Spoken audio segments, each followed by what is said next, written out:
up to date. And the latest thing, the very latest thing, is the Mark McGowan stepped down as Premier of WA today. So a lot of people are getting excited about that. A lot of people are upset about that because they like him and some people hate him.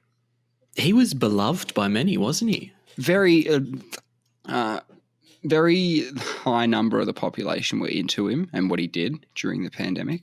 In his peak, he was like a rock star.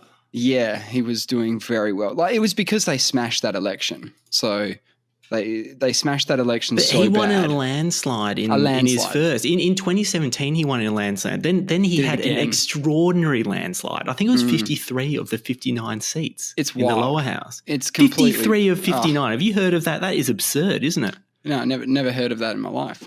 That's at the point when you start worrying about the government. There's no checks and balances anymore. Right. That was the argument that was being put up, was that, hey, if you don't have a legitimate opposition, then, hey, we've got a problem. I suppose that's what the upper house is for. I don't know what was going on there. I don't really follow state politics. I don't know. Not many people do, until, obviously, the pandemic, because he was on the telly every day. I saw the little thing pop up in the bottom right-hand corner of ABC News, which said live Perth for a press conference with Mark McGowan. And I was like, we're going back into lockdown. Because it was the same shot. It was the same framing. You know, he had his little thing there with the flags in the background. I was like, I've seen this before. But no, he was actually stepping down. It was weird to tune in every day and listen to the update. The update from our leader.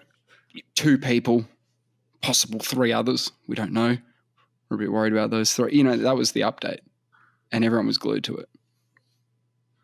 Yeah, he was a big deal. He was the biggest of swinging dicks at the moment, making all the decisions, making some big executive decisions. Yeah, emergency powers, all that kind of fun stuff. And it wasn't just him, but it was every state premier. Every state premier was on the telly every day to tell you what's going on, and everybody, you know, you copped a lot. It was just a news dump at that point. Everyone was just hearing everything, knowing everything as much as they can. Yeah, he would tell us if there was one COVID case where that particular person had been, what they'd been up to, who their friends were. Yep. Anyone who looked at him, gone. Remember how we were being described as a hermit kingdom when McGowan introduced those really strict border policies? Correct. And this is the big reason why people didn't like him, is because of the extended periods and people couldn't come back home and stuff. There was problems, right? Yeah, there were. If you want to go somewhere, it was a problem. If you just want to stay in WA, it was an absolute paradise. Yeah, that was the concept, right? I mean, we must have had some of the fewest lockdowns of anywhere that had lockdowns anime. We only had a couple. We did. Couple of short ones. We did. We're very lucky. But there's a concept that, hey, we're taking care of people. You know, it's about health. It's about safety. This is unprecedented. There was that. Definitely. And there was, hey, everybody, stay home so that we can get through this quicker and then we can go back to regular life. That was the idea, right? I think it was more about keeping the mines open because they make the most money. If we don't have the money, we can't do all the fun stuff that we need to do, right? So I think that was like priority almost 1. That's what it feels like to me now, looking back. That's what I thought. That's what I was thinking. But priority not only for WA, that's for Australia as well. I know. Huge industry. Yeah, but the other states were not happy with the border arrangements with WA. They were pretty upset with it. They weren't seeing that big picture. They were going, hey, Mark, what are you doing? Come on, sort it out. But his character arc has followed Jacinta Ardern's. I've had a gutful. He's had a gutful. He's citing exhaustion. Fair. Wouldn't that you? That is fair. Don't you think so? If you went through 2017, he went into office. That's 6 years. 2 of arguably the hardest years. You're on telly every day. All that sort of absolutely. You're done. You're cooked. You're fucked. And I don't think he wanted to be a dictator. You know, people accuse him of joke about him being a bit of a. I think every state poly at that point had to, in some ways, have that sort of image because they were literally telling us to stay inside and do nothing. The health advice was play video games. It was a fucking topsy-turvy world. It didn't make any sense. It didn't, did it? No. Don't worry about vitamin D. Don't worry about any of that. No, you can go out, but, just one person can walk the dog. That was the idea. And you got to wear a mask, obviously. Yeah, I wonder, because I thought he was still...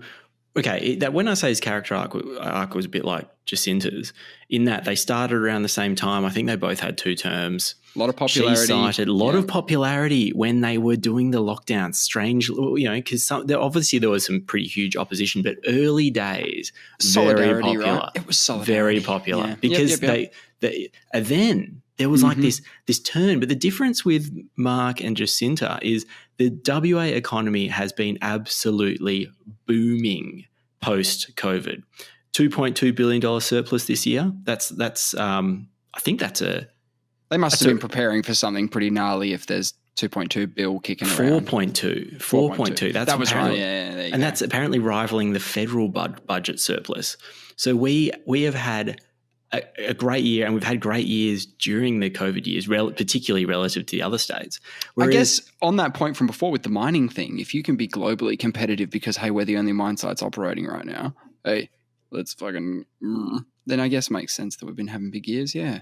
Having a few big years. So we're in a good position financially, whereas New Zealand's economy has never recovered from all the lockdowns. So she went hard on the lockdowns, hard on the borders. Everyone was cheering at the time. And then afterwards, she's had to take a backward step and say, oh, no, we can open up now. We can deal with COVID. And they're all saying, hey, that's what we were saying. But now we've lost all the business and you've destroyed all these, sure, I don't want to say lives, but people are upset about it. Yeah, sure. Because you have to, you put on these, you have these really strong policies, and then you have to come back and say, oh, no, we're just, open slather now. It's all right. Is he really put Rockingham on the map? Yeah, okay. Member for Rockingham. Do you remember him like cracking up at one of the press conferences where he was saying that there was someone saying, oh, I can't go for a run and get a kebab? And they were complaining about the lockdowns or something. Yeah, he was the most popular man in the world because he said something like, you can go for a run and get a kebab.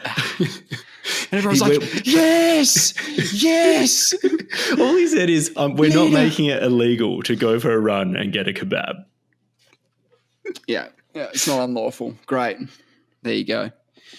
If that's what you want to do, I mean, maybe that's what he wants to do. He just wants to go for a run and get a kebab. Now he's free to do it. He doesn't have to worry about all this political bullshit. Yeah, he's done. Well, I'm thinking about retiring as well. I mean, if Mark can do it, I've had a gutful. I'm exhausted. I've had to go through these COVID years. Yep. I've had a gutful too, man. Yeah, I think we should all retire. And it's that same thing with Jacinda Ardern and the gal. Where if they always cite that if they can't give their 100%, then they shouldn't be in the game. And I agree with that. And you agree with that. I agree with that. Which reminds me of something, because there's a lot of people that want to do the job. Yeah. I didn't know you could just give up like that. We elect this guy, right? We're like, man, we want you. And then he gets to a certain point and he's like, nah. Gutful. Had belly full. Yeah, I get it. You've had a belly full. I've had a belly full. I can't quit. You're right, though. If you were voted in as the next premier and they say, right, great, you're in, the next election is 2026, right? That's when the next election's up, all right? That's like a 3-year contract, isn't it? You've signed on for 3 years. Yeah? Yeah. Yeah. And then you go a year and a half in, you go, I had a gutful. That's great. But no, he could have had a gutful. And if you can't give it 100%, you're not in the right place. And it's not going to get better.